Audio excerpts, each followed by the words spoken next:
All right. Welcome back to Untitled Common Sense. My name is Derek. I'm your host. You're in for part two of my flirtation for the right, with the right. A three-part series of how I dabble in right-wing thinking, or went down the pipeline, but not all the way, obviously. But they got me. They had some nice lures. One thing before we jump in, for part one, I never really explained the manosphere, but it's kind of like this internet online hemisphere or community that deals with men, most specifically men in relationships, and they usually talk about their thoughts on women and dating in society and self improvement, and they have this bent that generally women are a certain way, and you kind of have to approach the game in this very not very fun way, in my opinion. But you see, everything is transactional. If women want a 6 foot man and they want men with 60,000, $60 million or whatever, six figures, then you should see women. They need to be attractive, have no kids, things like that. It seeks to, I don't know. It seeks to get men to get into this mode where you get this very hierarchical, anachronistic way of thinking about men and women relationships. It's very unhealthy overall for both because it doesn't really address the needs of either, but that's notwithstanding. Anyway, that's just a little brief overview of what it is. For today's episode of my flirtation with the right, we're going to talk about the second time I went down the rabbit hole, and that was through movies, comics. I'm a big fan of movies, comics, video games. I love to watch videos on YouTube about that stuff, especially movies and properties that I love. Like, I will look at a video about Star Wars. I will look at a video or watch people play video games of games that I'm interested that I don't have time to play. I will look at, even sometimes about music and things like that. Less more so about music, but even comic books. I don't have time to read comic books, so I listen to like overviews of comic books and see where they're at. Like, I keep up with it as I am. I got two kids and I'm doing other things, so I just don't have the time generally. But I do find time to watch a video here and there about these things. And that's where I got my second introduction to right wing thinking. Again, I did not know. I just was looking for content about certain subjects, more specifically movies and things. Like, I really love comic book movies, and it has, you see that mix with Marvel and DC, and I'll see a movie and say, what does the internet think about it? Because I want to discuss things like that. Like, I'm super jazzed about that content, and I love to hear the discourse. And there's a lot of people out there who give really great breakdowns about certain movies and certain comics and characters, and you just hear the level of depth and thought they have about these things. And like, as an intellectual nerd, it is good to be able to get deep dives in the interests that I have. They got all the classes in the world about Yeats and Nietzsche and all that other stuff, but nothing about comics. If they had that in college, boy, professor of comicology. But that's where I got my first flirtation with the right. I was looking for people to talk about certain movies and comics. Like, let's start with Critical Drinker. He's a person I found because he would talk about movies that I like Star Wars properties or Marvel properties or other sci-fi. Like, me and him have a very similar taste in movies and aesthetic. He's also like a millennial like me, so he grew up in the 80s. So he has a love for all that. And so I happened upon his channel, and he was talking about some of his grievances with some movies, like, let's say Star Wars, because that's a big one. Like, these new trilogy, I think, is absolute garbage. And he also espoused the same thinking as me. And you see where this goes, right? Once again, I got that grievance, and I found somebody who also shared my grievance, in this case, about how certain properties or how certain media is being handled. Like, I think the state of like movies, all the hash of remakes and things like that, and some of the changes they make to things that have long been canon, I think is like kind of disrespectful to the property and just shows a level of laziness. And so he had takes about stuff like that, which mirrored my own. And so I was like, I like this guy. And then he even go further and maybe suggest ways. He would put a critical spin or a critical spin. He would put like a thought out reasons behind why I'm feeling that way that gave me a starting point. So yeah, why does this bother me? Oh, you're right. It is because of this. It is because they're rehashing something or they're not using the character a certain way. I never took that. And so I would get a deeper dive into things. Critical Drinker was a guy that I listened to. Eric July, he's this comic book guy. He was very, and he was a black guy too. He talked about comics from a critical point, and he was always like, he hated like remakes of stuff and reboots and, characters, them making new versions of a character, different color. I don't really hate on that so much when it comes to comic books, like different versions of the same character, because comics is such a weird medium. Like comic book superheroes will die next month, be gone for a year. You'll get somebody filling in between, so you get a lot more changes. Comics is about that more so than like movies are to a certain degree. It's just a weirder medium, so I have a lot more latitude with that. I like Miles Morales. He is my Spider-Man. Something about him just really resonates with me. I don't hate on Peter Parker, but I just like Miles better. It's just what it is. But he does not. But he did espouse some of the things about how the tired tropes, the lack of originality, the wanted to take old properties and put a twist on it instead of coming up with new properties. And these are ideas that I was thinking. I was thinking, Hollywood, because I screenwrite, I like to draw and stuff like that. I have no shortage of ideas. I'm writing a script now. I have 4 other ideas for a script that I've never seen before. So for me, I'm just like, you can't tell me there's not creative people out there who have new, fresh ideas. It's just that, the system wants something it can bank on. Much like all of our system, this whole capitalist system, it's not innovative. It just wants to refine what's already been done so it can get the most amount of money for the least amount of effort. And I think when it applies to art, that's the purpose of art, is to be risky, is to take risks, is to show something new. And while I do enjoy a rehash of something, it has to be done in a way where it's just so unique. Case in point, the new absolute Batman, Wonder Woman, Superman that's out right now, fantastic. Same characters, but they've twisted up their circumstances in such a way that all that shit's interesting. To me, it's one of the better reboots they've done with a mainstream series. But I digress. So those were the guys that I was looking for. And of course, what drew me in is that these are guys who share my same interests. They have certain sensibilities like I do. They're around my age. So they've come up through the years watching this media grow and, achieve widespread, notoriety and being more inclusive. And they address the grievances I felt with it. Why I felt like, what I liked about Marvel, what sucked that Marvel did, or Star Wars especially. I think, they really mishandled Star Wars. Disney, when they first announced they bought Star Wars, they were like, this could be dope. Those Imagineers at Disney, Star Wars, let's get it. Then I saw it, I was like, dude, nobody tried. Nobody tried to make something new. You have this whole property which has the potential to do everything.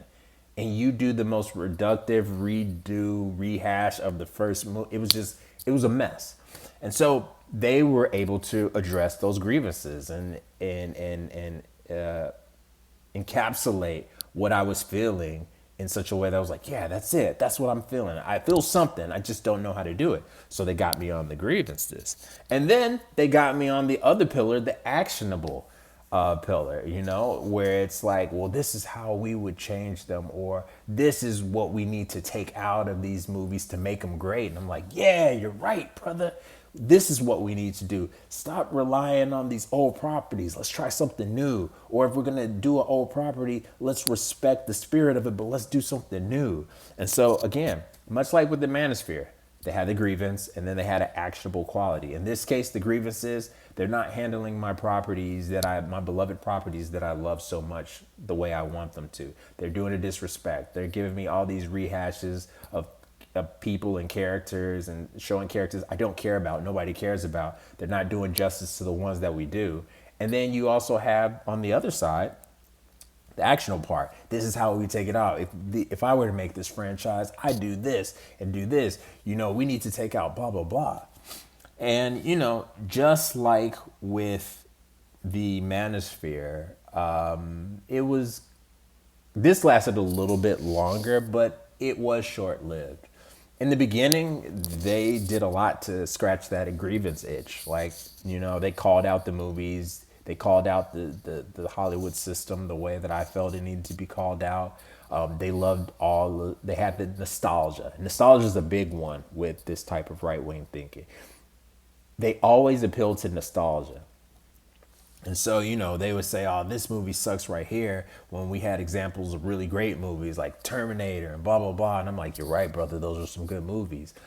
And, while they're talking about the grievances of what's new, they're always nostalgizing, what came in the past and how that was better and how that's the way things should be. And that appeals to me as a child of the 80s. Like, I love all this 80s shit. And I still think 80s makes the better action movies even over today.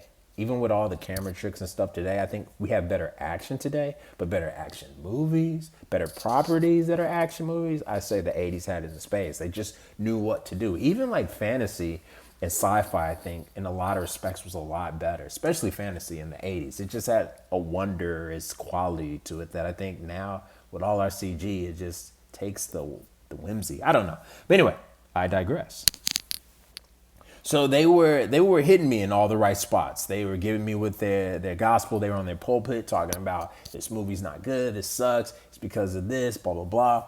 But then I started to, as was always with these movements that have this right wing bent, it started to reveal itself.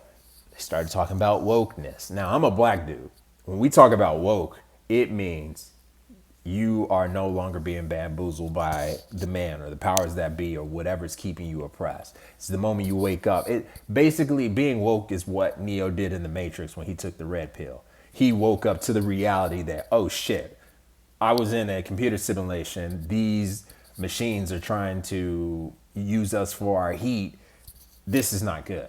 So when they started talking about, as the drinker calls it, the message, which is basically everything that all the left wing and liberals espouse about unity and being together and political correctness and all that other stuff, and everything started getting woke, I started thinking like, okay, what's going on here?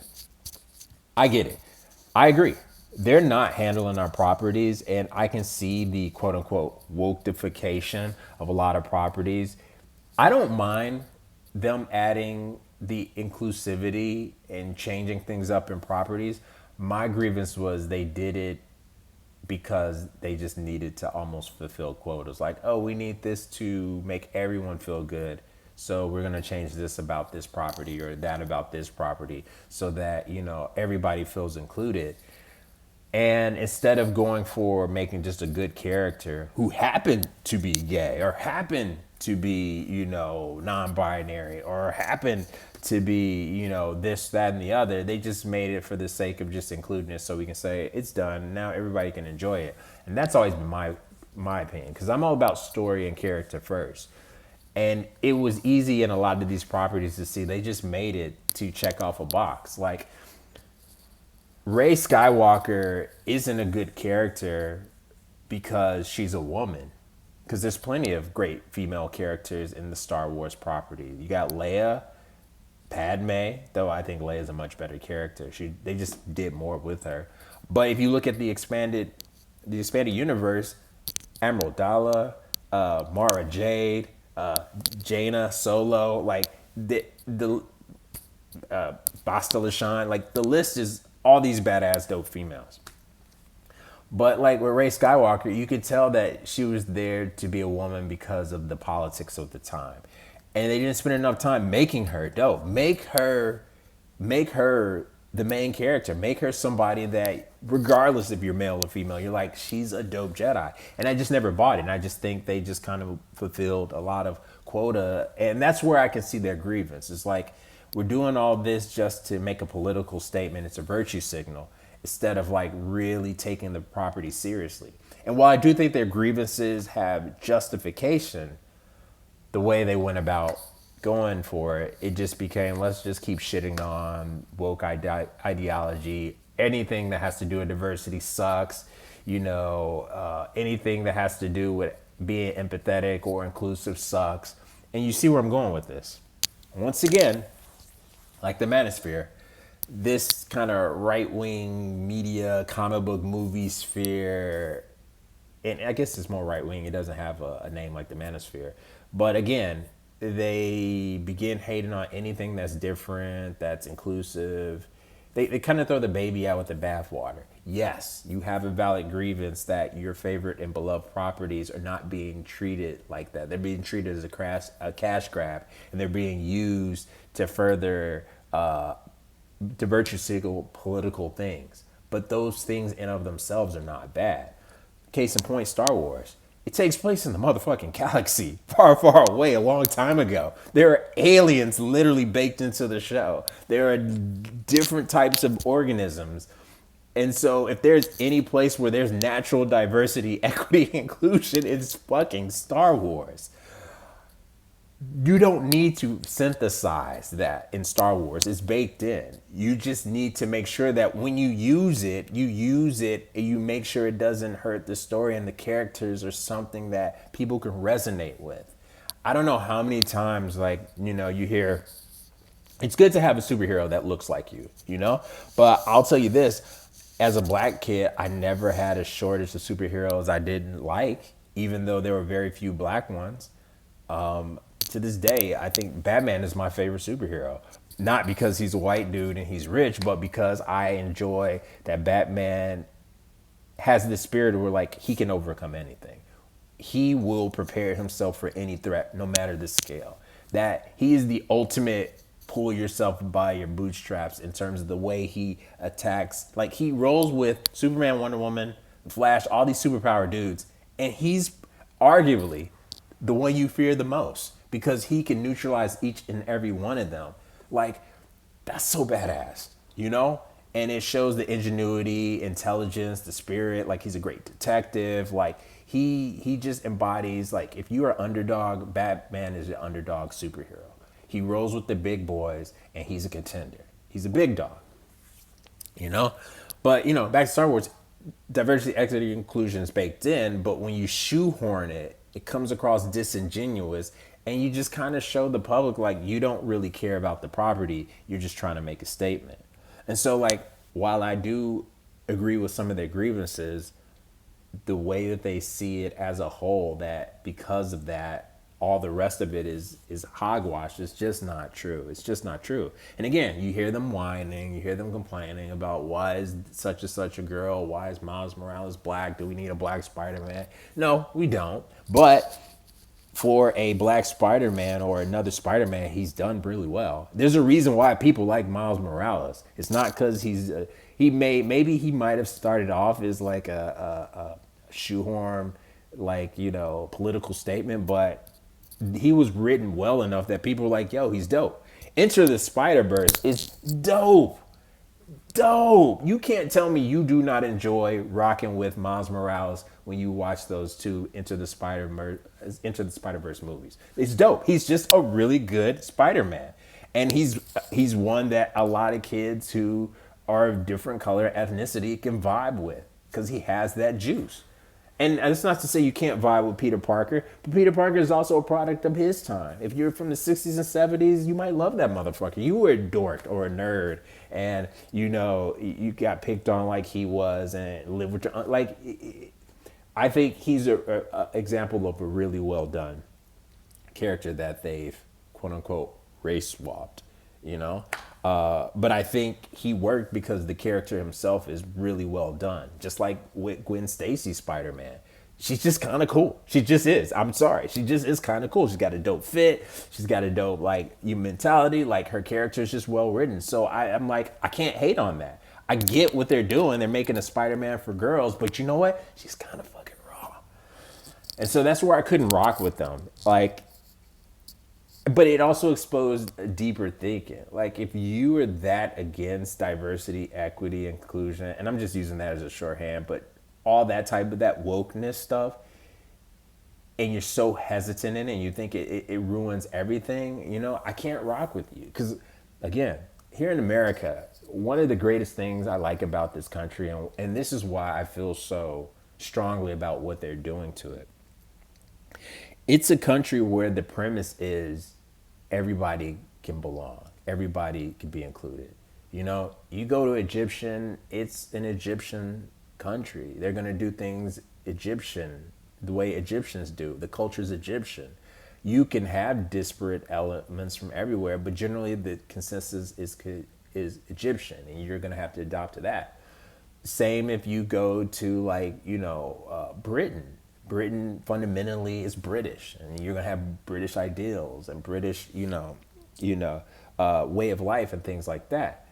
But America's founded on bring everybody here, and we'll make this mishmash of a country that will take all of what's best over the world and distill it into something stronger. We're an alloy, not a pure metal, an alloy.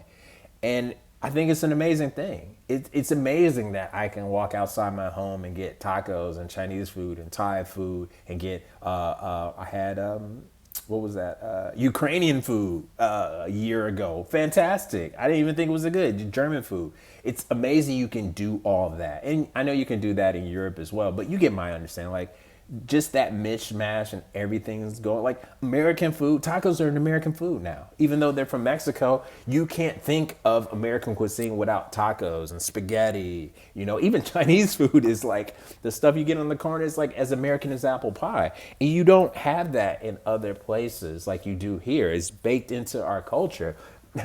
America's diversity, equity, inclusion. Everybody left their country because they wanted to make a different life where they didn't have to be monolithic like everybody else, And to see that, being ran back, and now they're trying to perpetuate this myth that, you have to be a white Christian nationalist to be in this country. Because that's what they're really saying, Call a spade a spade. I'm not going to mince words.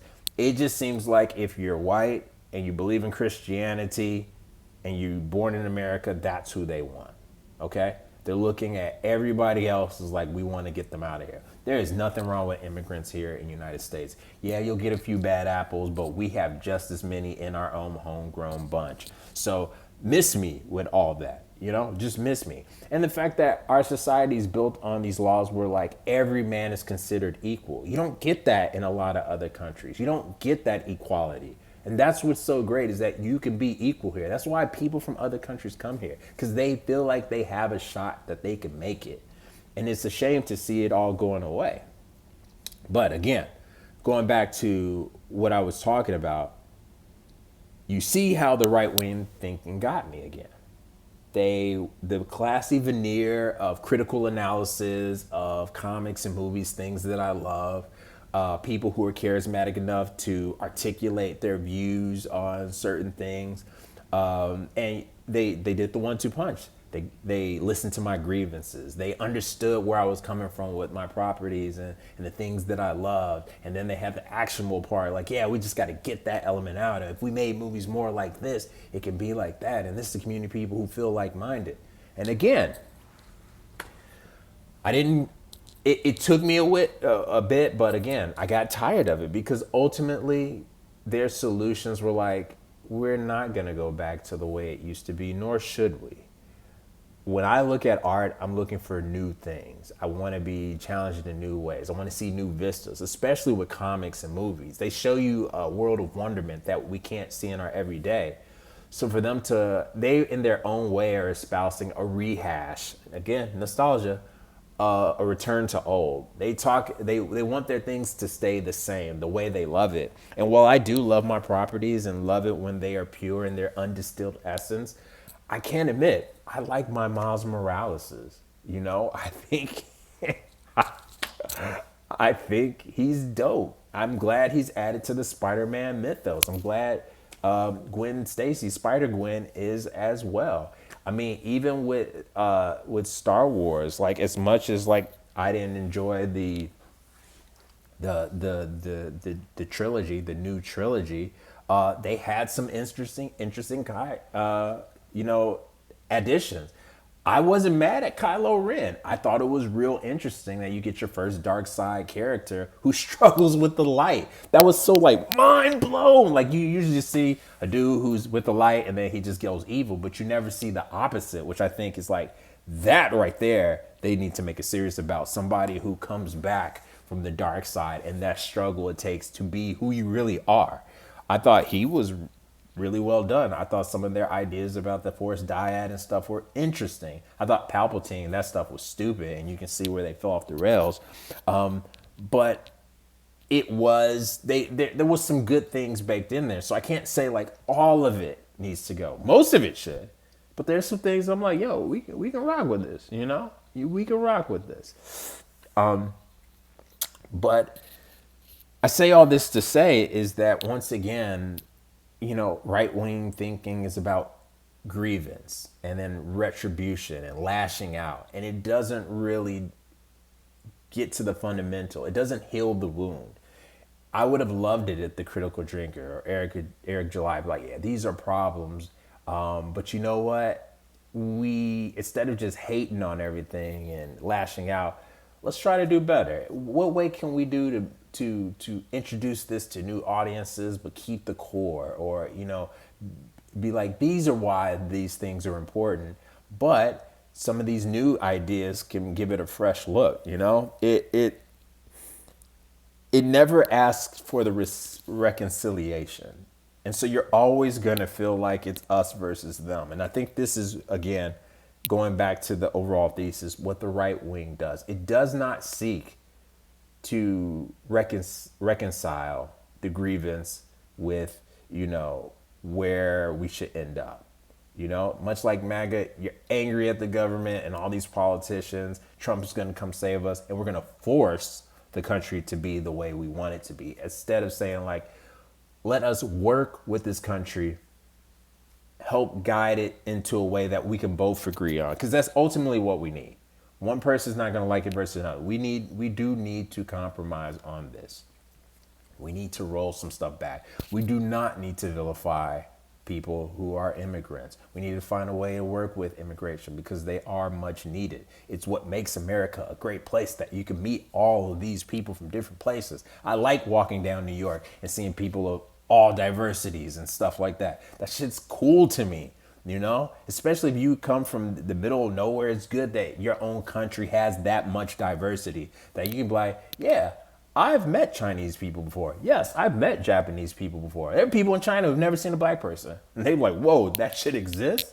I can honestly say growing up, yeah, I saw white people. I saw Asian people. I saw, you know, people from Africa. Like, you don't understand what just that little bit of exposure does to your worldview. Because if you know about something, then you can envision it. And if you can envision it, that's your mind can go down that road much further. You know, it's a wonderful thing, So wrapping up this video, that was my second flirtation with the right. They got me because they were very attractive. You know, on the outside, we're talking about comics, critical, deep dive and stuff. But again, it once you get to the core problem, it's just people bitching and moaning that things aren't the way they want it to be, as opposed to like, you kind of just gotta like go with the flow. Yes. Would you like some things better? Yes. But there are better ways to go about it. And you see how a lot of these guys are. Everything is becoming woke this, woke that, libs this, libs that. And it's just like, dude, this is no longer fun. You're just shitting on shit. You don't like anything? Like anything? Like, if you just want to be watching Terminator, like Jay-Z say, if you like my old shit, buy my old albums. Just watch your old movies if you don't like anything we have to do. That's not to say that I do think Hollywood needs to get out their ass and start being creative again. They need to get off their ass and start relying on already made properties. Like, hey, you might sink or swim, but like, you got to try new shit if you want that new thing. It's just what it is. You know, I think having added this business element to art ruins it. It just does. That's why you got AI art. That's why you got people striking about voices because they don't want to pay. Like, You take the art out of art and then just make it business, it's not fun. Nobody likes it. It's just a cash grab, and it falls in on itself. And I think ultimately that's what the right wing does. Is it has the sensationalism, and it dresses all these grievances, but it doesn't provide any real, the reactionary right, doesn't provide any real concrete way to change things. It just says we're just gonna get rid of it. And if we get rid of it, the problems are gone. But the problems will be there. Because I promise you, those same people on the right, let's say you got rid of all the immigrants and all the people you don't like who are gay and trans and whatever races you don't like, you're still gonna have to deal with those things. You might not have as many of them for a generation or two, but they'll come back. There'll be somebody in your family who's gay or who might already be gay now. There might be somebody who come out trans. There'll be somebody from a different country who'll come along. Like, you can't get rid of it. It's baked in. You know, it's a feature, not a bug. Diversity is a feature, not a bug. But anyway, that ends today's episode. The next episode will be the final episode about my flirtation with right. And that's more of a wrap up. I'm going to equate it to some things, bring some ideas home. These two were just the primer to get you understanding that, like, yo, I get it. Right wing is seductive, like the dark side of the force. But with that, thank you for watching the second video. And I didn't crash out. And take care and see you next video.